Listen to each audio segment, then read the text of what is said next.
Hello guys, नमस्कार। मैं मृत्युंजय आप सभी का स्वागत करता हूं ज्ञान नीति की यूट्यूब क्लासेस में। यहां हम आपको एसएससी सीजीएल प्रीलिम्स में पूछे गए प्रीवियस ईयर्स क्वेश्चंस को उसका एक सीरीज पढ़ा रहा हूं, जिसमें इसके अभी तक हम 33rd क्लास पढ़ चुके हैं और ये हमारा 34th क्लास है। हर एक क्लास में मैं अच्छे अच्छे क्वेश्चंस लेता हूं और उसका जो बेसिक और बढ़िया अप्रोच हो सकता है, जो कि कम समय में आपको आंसर दे, वो अप्रोच हम यहाँ सीखते हैं। और उसके रिगार्डिंग अगर और कोई कंसेप्ट उससे जुड़ा हुआ है तो वो भी मैं आपको क्वेश्चंस के साथ बताता हूँ।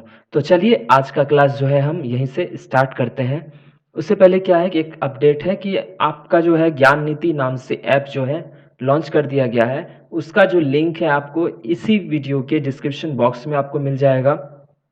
वहाँ से जो है आप उसको डाउनलोड कर सकते हैं। वहाँ फ्री कोर्सेज और फ्री वीडियोस और फ्री जो है टेस्ट सीरीज अवेलेबल है, आप उसका लाभ उठाएं। ओके, तो चलिए देखते हैं आज का पहला क्वेश्चन। ये देखिए, ये आपके स्क्रीन पे आ रहा होगा। ठीक है, पहले क्वेश्चंस पढ़ते हैं। कह रहा है कि 11 डिजिट नंबर है, ये वाला डिजिट नंबर है जिसमें कि x not equal to Y है। ठीक है, लेकिन ये डिविजिबल है किससे? 72 से। तो आपको पूछा है कि रूट अंडर एक्स वाई क्या होगा। 72 से डिविजिबल है मतलब 8 और 9 से। ठीक है, 8 और 9 से होना चाहिए। लेकिन एक चीज बताइए, जब 8 से कोई डिविजिबल, सबसे पहले हमको 8 से डिविजन देखना पड़ेगा, तो वो लास्ट का हम नंबर देखेंगे। क्या देखेंगे? लास्ट का 3 डिजिट। वो क्या? देखिए मैं कर देता हूँ। 5 है, y है, 5 है, 8 8 4 8 0 5। यहाँ आपको x है और ये 6 है। आपको ये लास्ट 3 डिजिट देखना पड़ेगा, क्या ये 8 से डिविजिबल है। अगर ये डिविजिबल है तो पूरा नंबर ही डिविजिबल होगा। तो हमको वहाँ चेक करना पड़ेगा कि वहाँ पे हम x क्या क्या रख सकते हैं जिसके कारण जो है वो 8 से डिविजिबल हो जाएगा। तो चलिए देखते हैं। तो अब मान लीजिए हम आप सिर्फ आप 506 लिख लीजिए, जस्ट रख लीजिए। देखिए 8 छक 48 होगा।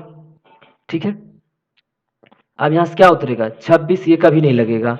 6 कब लगेगा आप बताओ? 6 कब किसके लास्ट में आता है? अगर यहाँ क्या क्या रखें, अब 1 रखते तो 36 होता, 2 रखते, अगर अगर आप यहाँ 2 रखते तो 46 होता, 3 रखते तो 3 रखने से ये बन जा रहा है। अगर यहाँ 536 रखो, 536 रखोगे तो आप बताओ यहाँ 56 हो जाएगा। तो 8 सत्ते 56। तो x की जगह आप क्या रख सकते हो? 3। 3 रखने से क्या हो जाएगा? यहाँ पे देखो 8 छक 48, 3 2 5 56, 8 सत्ते 56 कट जाएगा। ठीक है, क्या और कुछ रख सकते हैं? तो आप बोलोगे यस सर, 3 भी हो सकता है और एक इसमें आप रख सकते हो, वो है 5 3 8। सॉरी, यहाँ अगर 9 आ जाए तो 9 आ जाए तो 4 जोड़ दीजिए। तो यहाँ अगर 7 रख देंगे, आप बताओ 7 रखेंगे तो यहाँ मान लीजिए 500, ये 76 हो जाता। तो 8 से लगाओगे तो 8 सत्ते 56, फिर 8 दूना 16, तब भी लग जाएगा। मतलब 3 रखने से भी हो रहा है और 7 रखने से भी ये आपको 8 से डिविजन हो रहा है। अब आगे होगा? अब आगे पॉसिबल नहीं है। तो ये 2 ऑप्शन आपका आ गया जो कि क्या कर सकता है? उसको डिवाइड कर सकता है। अब हम देखते हैं कि 9 से डिविजिबल के लिए क्या होना चाहिए। 9 से क्या होता है डिविजिबल होने के लिए? आपको सारे डिजिट्स का जो सम होता है वो आपको उससे डिविजिबल होना चाहिए। तो सब डिजिट्स को जोड़ देते हैं। पहले x छोड़ के जोड़ेंगे। ठीक है, देखिए 5 5 5 10 8 18, ये तो खुद डिविजिबल हो गया 9 से, इसको हटा दो। 8 4 12, 12 8 20, 20 5 25, 25 6 31। ठीक है, तो 31 हो गया, सॉरी 31 हो गया। ठीक है, अब बताओ 31 में 31 प्लस वाई, ठीक है, और एक 3 यहां से, इसको जोड़ दो। तो 31 पहले वाले में 31 3 34, 34 होगा तो y कितना हो जाएगा? 2। अगर y 2 हुआ तो वो उससे डिविजिबल हो जाएगा। क्लियर? लेकिन अगर यहां से इसको जोड़ो, 31 plus Y plus 7, 31 7 38, 38 plus Y 38, Y Y तब यहाँ क्या जोड़ना पड़ेगा? 7, क्योंकि 38 और 7 45 होता है।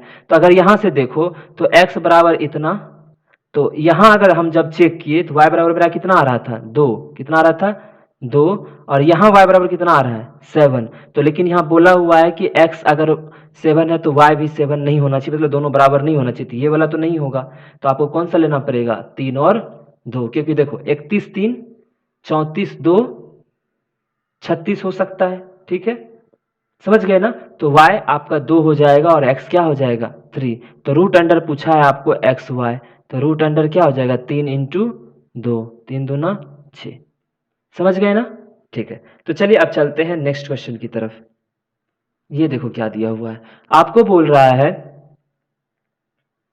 रहा है कि एक आर्टिकल को बेच दिया गया 538 रुपये में, जब सक्सेस डिस्काउंट कितना दिया गया था 20% इतना दिया था।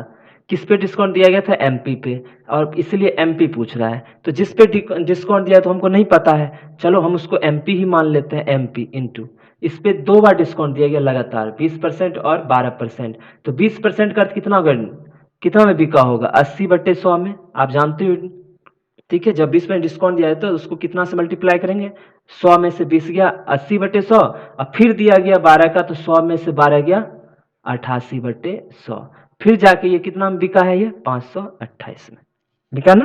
अब देखो 11 से कट जाएगा, 11 × 88, 11 चौक 44, 11 × 88, अब 8 छक 88, अब देखो 0 से 0 गया, ठीक है, और कुछ कटेगा देख लो, 2 तिया 6, 2 चौके 8, सही है।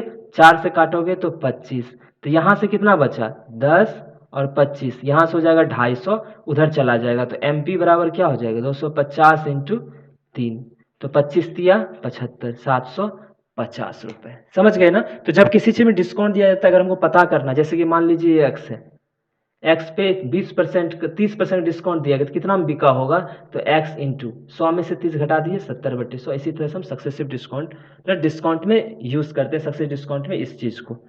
तो चलें अब नेक्स्ट क्वेश्चन की तरफ। ठीक, ये देखिए, इसमें आपको क्या कह रहा है, अ train without stoppage travel with an average speed of 50 kilometre. मतलब मान लीजिए इसको यहाँ से यहाँ आना है, लेकिन कहीं गाड़ी नहीं रुकी है, ठीक है, गाड़ी कहीं भी नहीं रुकी है, तो इसका ये कितने से चला 50 किलोमीटर। अब मान लो कहा and with stoppage it travels with an average speed of 40 kilometre. तब बोला कि अगर ये कहीं कहीं रुकती है, मतलब यहाँ से यहाँ चली, फिर यहाँ पे विश्राम कर ली, फिर यहाँ से यहाँ चली, फिर विश्राम कर, ऐसा करते हैं, तो ये 40 किलोमीटर पर आवर की तरह ये इसका एवरेज स्पीड आता है। तो फिर कह रहा है कि for how many minutes does the train stop on an average per hour. तो बोल रहा है एक आवर में लगभग कितना मिनट जो है एवरेज ये रुकता होगा, मतलब यहाँ के बारे में पूछ रहा है इसमें, ठीक है। तो वो कैसे बनता है वो देखिए, तो एक आवर में मिनट कितना होता है 60, आप फॉर्मूला जान लो, 60 कर लोगे, फिर क्या करना कि दोनों का डिफरेंस ले लेना ऊपर में, तो 50 - 40, अब बाई बिना रुके हुए कैसे चला था 50 से, समझ में आया। मैं फिर से बोल दे रहा हूं, ये हुआ डिफरेंस और यहां हुआ विदाउट स्टॉपेज वाला स्पीड स्टॉपेज, तब आपका आंसर आ जाएगा। देखिए जैसे 60/50 इंटू 50 में से 40 गया 10, 10 से काट दो, 5 बार में 5 से काटोगे तो 12, तो ओवरऑल 12 मिनट, ठीक है, पर आवर वो रुका है। कि कैसे रुका है, 12 मिनट पर आवर, 1 मिनट रुकिएगा,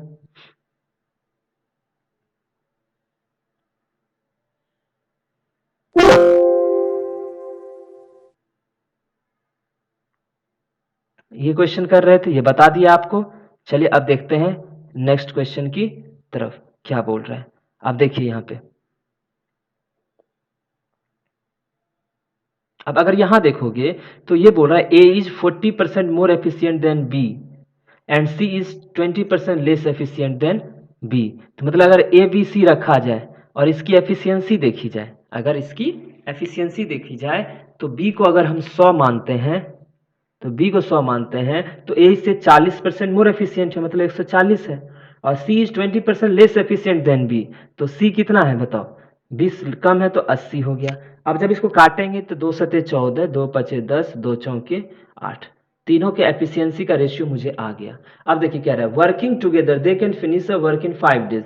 तो अगर टोटल वर्क देखना है तो वो क्या होता है, एफिशिएंसी इंटू टाइम। तो एफिशिएंसी यहाँ देखो तीनों मिलकर काम किया है, तो 7 5 12 4 16 इंटू टाइम 5, तो ये आपका 16 पचे 80, इसका 80 यूनिट जो है टोटल काम आ गया। तब बोल रहा है in how many days will A alone complete the 70% of that work. तो अगर हमको टाइम किसका निकालना है, ए का, तो क्या हो जाएगा बताइए, वर्क अपॉन एफिशिएंसी, एफिशिएंसी ए का लेना पड़ेगा। लेकिन इसने वर्क कितना कंप्लीट किया है, कितना बोल रहा है, कितना परसेंट वर्क करने पे, तो 80 तो यही हो गया, 80 का 70%, 80 का 70% वर्क बोला है, वो तो हो गया उसका वर्क जितना करना है, लेकिन उसकी एफिशिएंसी कितनी है, तो अगर यहाँ से देखोगे तो एफिशिएंसी कितनी है 7। तो देखो 0 से 0, 0 से 0, 7 से 7, तो कितना दिन लगेगा, 8 डेज लगेगा। समझ गए बात। तो इस तरह से क्या होता है, क्वेश्चंस बनते हैं, और ऐसा क्वेश्चन हम कई बार आपको करवा चुके हैं। हमारा 34th क्लास है, इससे पहले 33rd क्लास हम ले चुके हैं, उसमें मैंने भी बहुत सारा इस तरह के क्वेश्चंस को भी मैंने बताया। और दूसरा क्या है कि इससे रिलेटेड जो टाइम एंड वर्क जो होता है, इस पे बेस्ड जो है मैंने पढ़ाया हुआ है क्रैश कोर्स में, वहां भी आप जाके देख सकते हैं। ठीक है, तो चलिए अब देखते हैं नेक्स्ट क्वेश्चन। ये देखो, ठीक है, इसका बहुत सारा तरीका हो सकता है। जैसे बोला कि tan थीटा बराबर इतना, तो आपको पूछा है इसका वैल्यू। एक तो आप ये जानो, पहले तो आसान तरीका बताते हैं कि tan थीटा बराबर होता है कितना है बताओ, sin theta upon cos theta. Okay, 2/3 होता है ना। tan थीटा बराबर क्या होता है, sin theta upon cos theta. यहाँ से आप sin को 2 मान सकते हैं, cos को 3 मान सकते हैं। तो अगर इस तरह से बनाओगे तो 3 into sine 2 minus 4 into cos 3 बटे 3 इंटू साइन कितना हो जाएगा बताइए, 2 प्लस 4 इंटू कॉस 3, तो 3 दूनी 6 माइनस 4 12, 3 दूनी 6 प्लस 4 12, ऊपर कितना हो जाएगा -6 और 12 6 18, तो -1/3 आ गया। एक तो ये हो गया। दूसरा समझिएगा, अब क्या करो कि ऊपर नीचे कॉस से डिवाइड कर दो, समझ रहे हो, सॉरी साइन से डिवाइड, कॉस से ही डिवाइड कर दो। ठीक है, कॉस से जब डिवाइड करेंगे तो साइन थीटा बटे कॉस थीटा आ जाएगा, -4 इंटू कॉस से डिवाइड किया तो ये तो 1 ही रह जाएगा, बाई देखो 3 इंटू यहाँ भी हो जाएगा sine theta upon cos theta और प्लस 4 आ जाएगा। आप जान रहे हो साइन अपॉन कॉस कितना होता है, 10 होता है, तो 10 का वैल्यू कितना दिया हुआ है, 2/3 -4 बटे 3 इंटू 2/3 प्लस 4। अब देखो 3 दूना 6/3 -4 अपॉन 3 दूना 6/3 प्लस 4। यहां से देखोगे चरतिया 12 हो जाएगा, चरतिया 12, तो यहां अगर देखोगे 6 माइनस 12/3 और नीचे देखोगे 6 प्लस 12/3, 3 से 3 तो कट ही जाएगा, तो वही आ जाएगा -6/18, तो यहाँ से आपको -1/3 आ जाएगा। समझ गए ना। तो आप इसको दोनों तरीके से बना सकते हैं, लेकिन बढ़िया तरीका कौन सा है, पहला वाला, जिसमें कि साइन कॉस पुट करना है, तो उसको हम डायरेक्ट वहां से कंपेयर करके भी पुट कर सकते हैं। ठीक है, नहीं तो फिर तो और भी चीजें हैं, जैसे कि आप बनाने बैठ जाओ इसको 2 और 3, बहुत मुश्किल हो जाएगा। लेकिन देखते हैं 2 और 3, तो h कितना आ जाएगा, 2 दूना 4 और 3 तिया 9, रूट अंडर 13।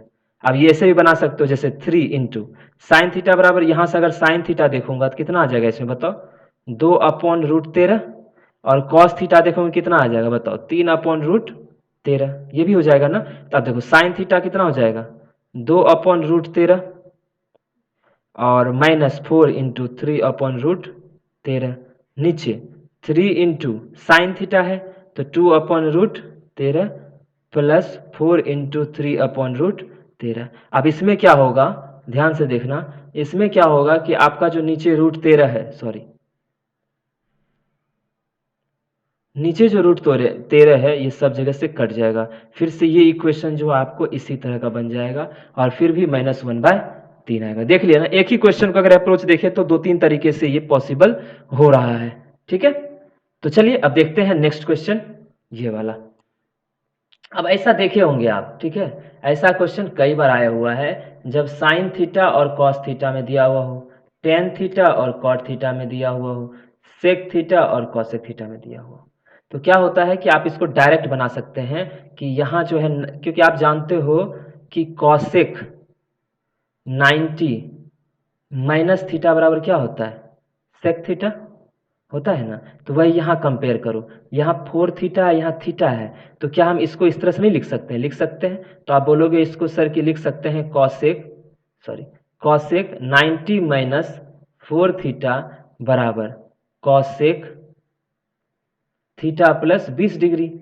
जब ऐसा बोल रहे हो तो आप बताओ, दोनों तरफ कॉसेक है तो उसका एंगल भी बराबर आना चाहिए, ये दोनों। तो आप बोलोगे सर कि 90 माइनस 4 थीटा बराबर थीटा प्लस 20 डिग्री हो गया। तो 4 थीटा इधर आएगा, तो इधर हो जाएगा 5 थीटा, और यहाँ से इधर आएगा तो 90 माइनस 20 तो 70 हो जाएगा। थीटा बराबर कितना आ गया? 14 डिग्री आ गया ना। तो आपको पूछा है क्या है? थीटा बराबर 14 डिग्री। तो इस तरह से भी बना सकते हो, और ऐसा क्वेश्चन जो है इसी में बेस्ड होता है, साइन टेन सेक। अगर आप यहाँ डायरेक्ट देख रहे हैं ना कि सेक था कोसेक था, तो आप डायरेक्ट इसको लिख लीजिए 90 माइनस 4 थीटा बराबर थीटा प्लस 20 डिग्री। इवन यहाँ अगर साइन और यहाँ कॉस रहता तब भी इस तरह से डायरेक्ट लिखते हैं, अगर यहाँ टेन और कॉट होता तब भी इसी तरह से लिखते। समझ गए? ठीक है, तो आज का क्लास यही है, तो हम मिलेंगे आपसे नेक्स्ट क्लास में। तब तक के लिए अलविदा। आप अपना ध्यान रहिए, स्वस्थ रहिए और मस्त रहिए। दूसरा चीज़ क्या है कि आप जितना भी क्वेश्चन मैं आपको बता रहा हूँ, ठीक है, ये थोड़ा बहुत आसान भी होता है, लेकिन ऐसा ही क्वेश्चन आता है, इसलिए मैं आपको अवगत करा देना चाहता हूँ कि किस किस तरह के क्वेश्चंस आते हैं और को उसके किस तरह से अटेम्प्ट लेना। ऐसा भी नहीं है कि ऐसा पेपर आएगा तो ऐसा नहीं, तो कुछ कुछ क्वेश्चन आप देखते भी होंगे, बढ़िया भी क्वेश्चन आता है, तो उसको उसमें थोड़ा समय देंगे, जो आसान क्वेश्चन से समय बचा के। ओके, तो मिलते हैं हम आपसे नेक्स्ट क्लास में, तब तक के लिए बाय बाय।